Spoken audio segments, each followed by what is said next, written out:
Again, some of you may have seen me for the first time, and name is Travis Bosky. I'm the new extension plant pathologist here in Arkansas. And so it's really exciting for me coming here for the first year to have something new that had such an impact, and it will probably have an impact on our production as we move forward with this new isolate found in Arkansas. So first, Cercospora sojina is the causal agent for frog eye leaf spot. The initial inoculum, the primary inoculum, is actually conidium. And this is a single club-shaped conidia here, and it has several septum, and each one of those can actually germinate and cause an infection on the leaf. That infection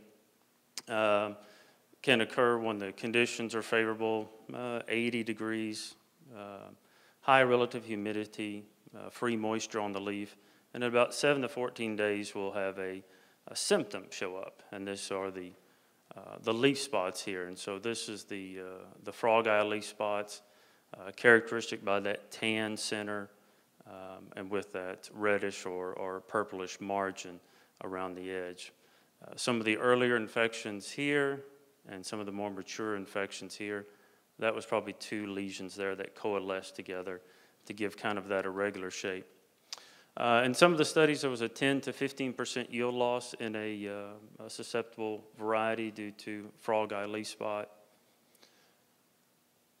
In some of the severe heavy infections, some were over 30%. There's a blighting phase. The leaves wither and die and drop off the plant. And here I often show this to growers, and looking at this level of infection, this is somewhere between 15 and 18%, so we're not quite at that really severe stage. But we had several growers this year that this was from a field in St. Francis County that was concerned about that. And so he had actually applied either Headline or Quadris to his field. And so we thought, well, it's finally shown up here in Arkansas, the resistant frog eye leaf spot, but we weren't absolutely sure. Seemed like in the field we saw the conditions, but we definitely wanted to confirm that in the laboratory. And that field was in St. Francis County near Wheatley. So just a little bit of background history on the strobe-resistant frog eye leaf spot. It was first identified in 2010 in Lauderdale County, Tennessee. And that field was at a very high risk. It was in soybeans for 3 years. And 3 years they kept applying a strobe-type fungicide. So definitely a disaster waiting to happen, and it did. From this study, actually Carl Bradley was working with some of this, and they identified that not only is it resistant to one strobe, but obviously to all the strobilurin fungicides, the azoxystrobin, the pyraclostrobin, that includes all of those. It was kind of interesting that actually during that study they were establishing a baseline level of sensitivity for frog eye, but actually ended up identifying this resistant isolate in that case. So since 2010 to 2011, resistance has been shown up in Louisiana, Tennessee, Kentucky, Illinois, and Missouri. For some reason, we just had not had it yet until this year.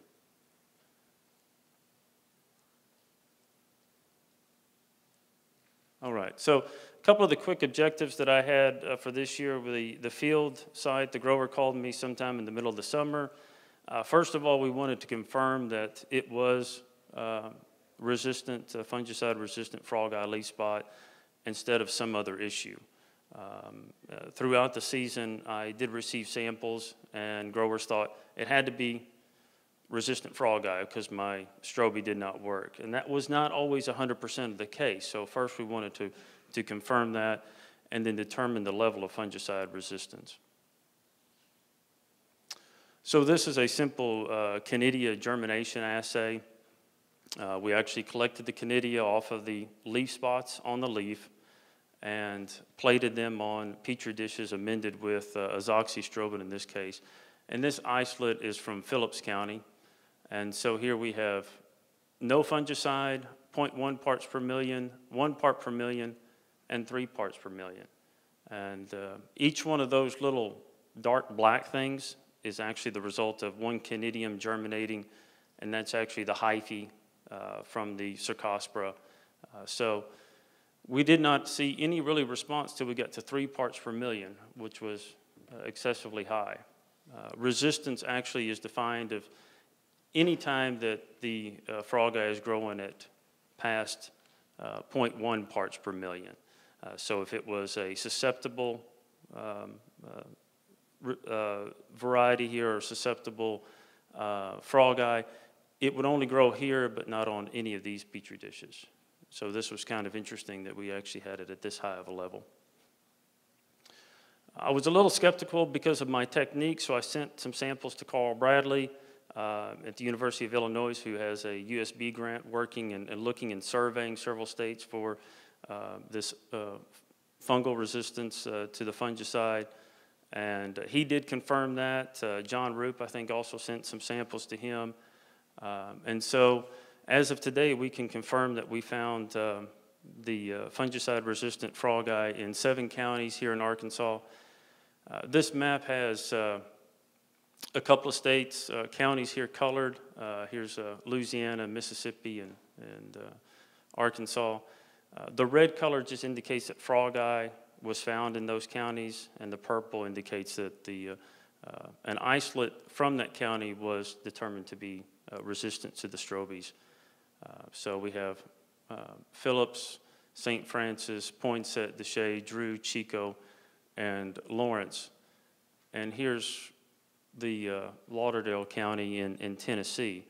So it kind of stands for reason. We kept searching for the first couple of years last year in Mississippi County, but has yet to show up there. Given the distribution that we have from the top of the state all the way down to the bottom, a lot of this was individual selection, pressure from producer fields, just like it was in Tennessee. So it's not like soybean rust where it spreads in from one side, the south, to the north. It's probably actually individual selection pressure. And Bert Bloom has, with the University of Arkansas, has done some molecular work and kind of confirmed that study that is actually individual selections within these various fields. So what that means is these counties that are in red is highly likely that it is also in those counties. It just hasn't shown up to a high enough level where it's recognized by the producer. Again, I'll just state that not all of these, there were several isolates that came from Chico County as well as Deshay that were susceptible, but the producer and the consultant did not think that they received the response from the fungicide that they had initially expected. This is definitely new to Arkansas. It was also new to Mississippi as well. There was 2 counties in Mississippi where the frog eye new isolates have been found. So definitely spreading and moving within the area. Here's some of those in Tennessee as well as in Missouri as well. Okay, so those of you who are keeping records, where we've have the strobilurin-resistant frog eye, in 2010, Illinois and Tennessee, then 2011, Missouri, Kentucky, and Louisiana, and then the 3 new states were added this year. Now those numbers correspond to the number of counties that were added this year that were actually with the confirmed to have strobe-resistant frog eye leaf spot. And that is the most counties that's ever been added since the 3 years of this study. And I do not think that we're done. Like I said, we'll probably continue to have more positive isolates coming up within the next couple of years. One of the first things I did as I kind of started to correlate our production practices, and this slide is basically just from the USDA. These are the number of soybeans that were planted in 2011. Of course, the darker the green the county, the more soybean acres that were planted. And when you look at the Mid-South and the southern states, we definitely have the most production and definitely probably have the most impact by this particular new isolate. So something we need to be concerned about, definitely focusing some research studies on. We saw some great talks earlier with Jason about the glyphosate-resistant pigweed. This is kind of the next thing on the horizon. We don't want it to get to an extreme level, and we have some ways to manage it as long as we stay at the forefront of that. Here's the one county for Alabama was here. That's what the little triangles are, Mississippi, and then those here for Arkansas. So again, I think that's going to spread. All right, so the next objective was to determine the level of resistance that we had and how that compared to some of the other states. The only other one that's been calculated is that in Tennessee. So this is a nice slide. These are 3 isolates. Here's our control. So this is a sensitive isolate, and these 2 are resistant. Phillips County we've seen before, and then St. Francis. And here we are, 0 parts per million, no fungicide basically, 0.1 part, 1 part, and 3.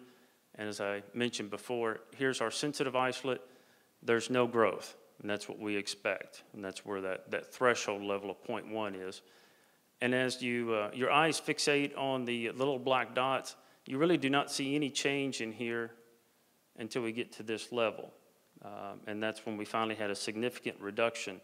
Well, it's really hard to compare that significant level. So what we do is identify an EC50, so the effective concentration, to reduce the number of colonies by 50%. What's going to kill 50% of the conidium? And these are results from some of that analysis. This is actually repeated twice in the lab this year. Here's our control. The EC value is 0.04. Phillips County, 2.64. St. Francis, very high at 4.03. The first one to Deshay, 3.92, and another one to Deshay, 1.14. Of course, recognize that variability, and this one isolate is basically just the hyphae that's growing on one leaf spot. Okay, so there's a lot of variability from one into the other, as we can see by these 2 isolates from the same county. And that can also vary between fields. So the average of these, the resistant isolates, was 2.93, and what some of the others had identified in Tennessee was 3.16. So very similar level of resistance. Of course, it's not a good thing from having this level of resistance, but one thing we can take home from is we kind of would expect that some of the control practices that were used in some of these other states should work and probably will work for us here in Arkansas.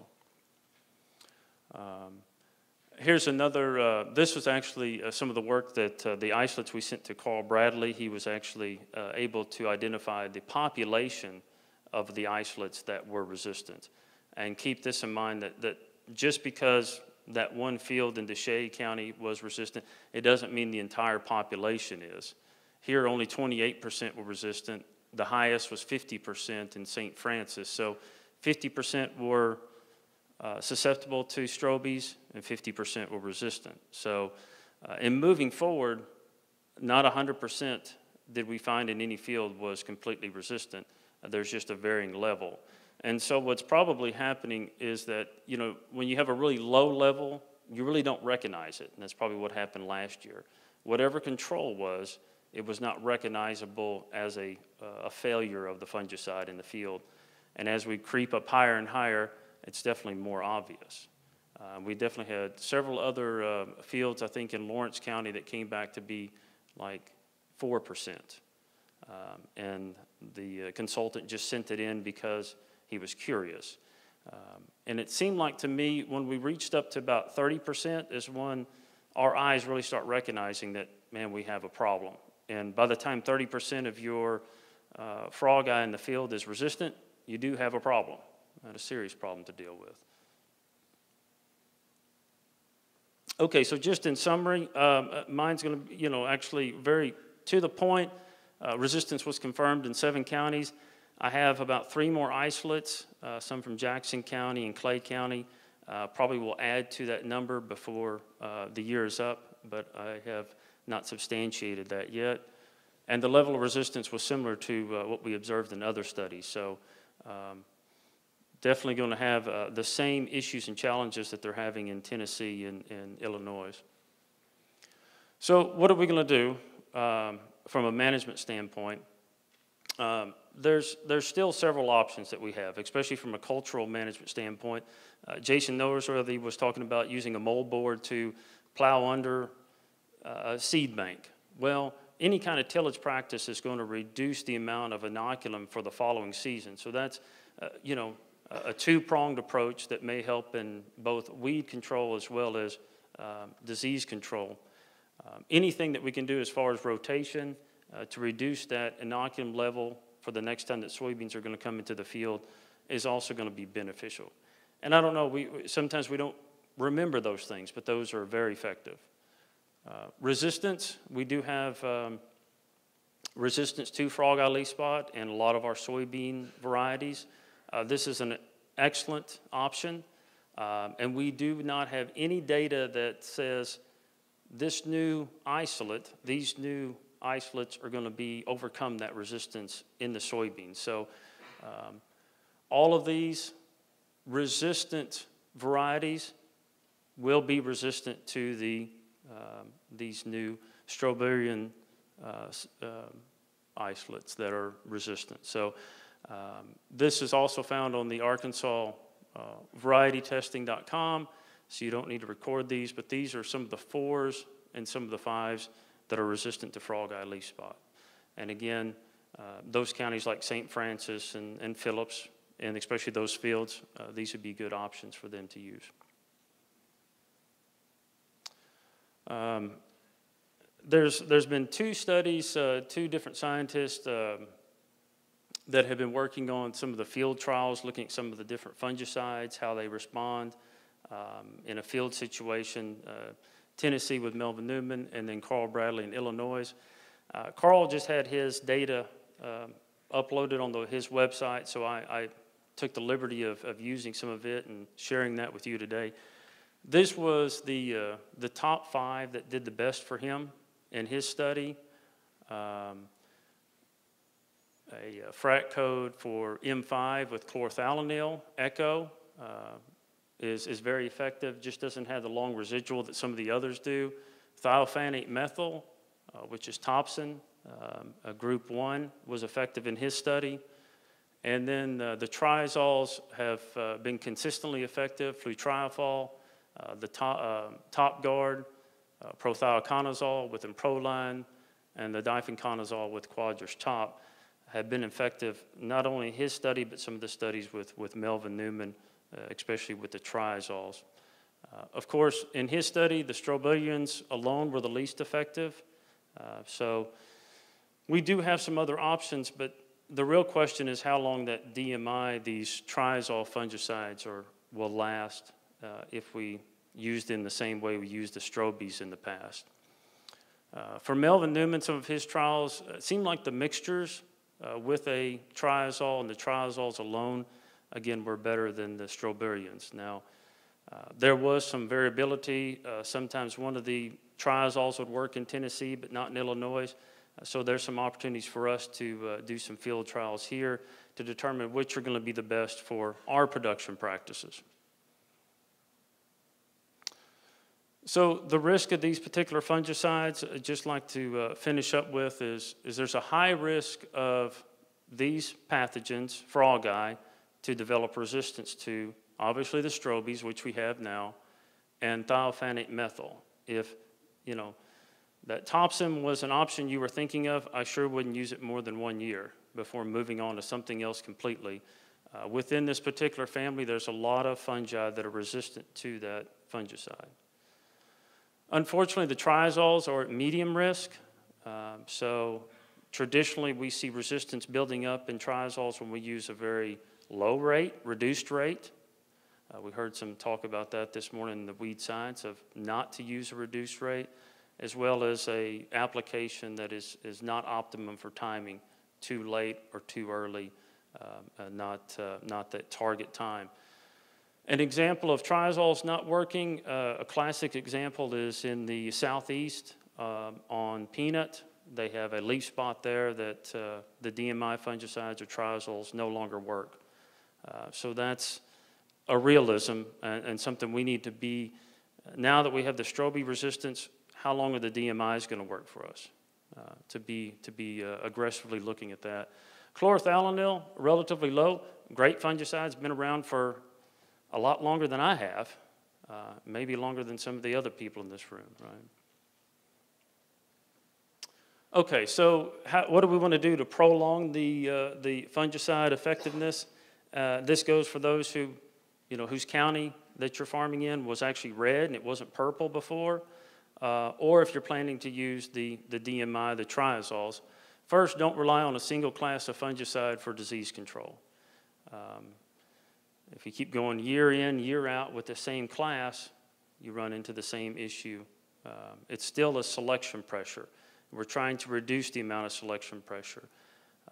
I think we're going to hear a lot of individuals using different mixtures, a triazole and a strobe, coming up this next season. Again, they've been effective in some of the other field trials. Second, apply the fungicide when the disease is present or threatening, so the timing of application is critical. Again, this is reducing some of that selection pressure, making sure that we have it at the right time. I know that's probably nothing that's unique and new, but it's something to hear again as we're losing the strobies. There's also a threat that we could lose the triazoles as well, and something we need to consider. After that, we really don't have much unless we want to go back to chlorothalonil. But again, the resistance and the cultural practices are there. They're effective. With that, we'll get us back on track, I think. That's the update I have for you, and I'd be glad to try to answer any questions you might have.